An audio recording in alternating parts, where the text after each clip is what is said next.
ভোটের দিনের নিরাপত্তাকে বড় চ্যালেঞ্জ বলে মনে করছে ইসি। চট্টগ্রামে কর্মশালায় মন্তব্য করেছেন প্রধান নির্বাচন কমিশনার।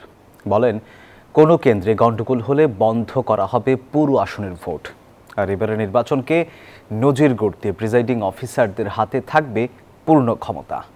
রতন দাসের ছবিতে চট্টগ্রাম থেকে আরও জানাচ্ছেন নয়ন বড়ুয়া জয়।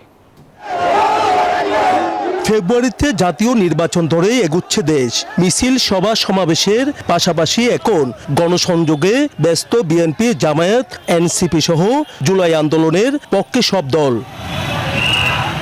ভোট আয়োজনে ব্যস্ততা বেড়েছে ইসির। শনিবার চট্টগ্রামে ভোট গ্রহণকারী কর্মকর্তাদের সাথে নির্বাচন প্রক্রিয়া সংক্রান্ত কর্মশালায় যোগ দেন সিইসি-এএম নাসির উদ্দিন। এবারে নির্বাচনে আইনের শাসন কাকে বলে তা দেখাতে চান বলেও জানান সিইসি। বলেন, প্রয়োজনে ভোট কেন্দ্র বন্ধ থাকবে।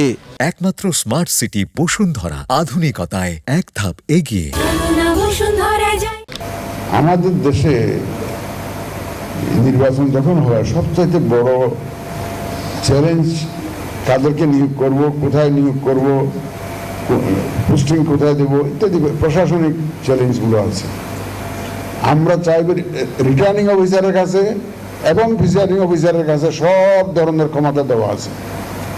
যদি গোলমাল করে সেন্টার বন্ধ করে দেবেন, 3টা গোলমাল হলে 3টা সেন্টার বন্ধ করে দেবেন, দেখা হলে আমার পুরো কনস্টিটিউশনই ক্যান্সেল করে দেব, বন্ধ করে দেবো ইলেকশন। এই সময় গুজব, অনলাইন ভিত্তিক আর্থিক অনিয়ম, কৃত্রিম বুদ্ধিমত্তা ও আইনশৃঙ্খলা সহ নির্বাচনে নানা বাধা তুলে ধরেন বক্তারা। আইনশৃঙ্খলা রক্ষার জন্য পুলিশকে রাষ্ট্রের মুখ্য এবং দায়িত্বশীল ভূমিকা পালন করতে হয়। আইনশৃঙ্খলা রক্ষা করার পূর্ব শর্ত হচ্ছে যথাযথ আইনের প্রয়োগ।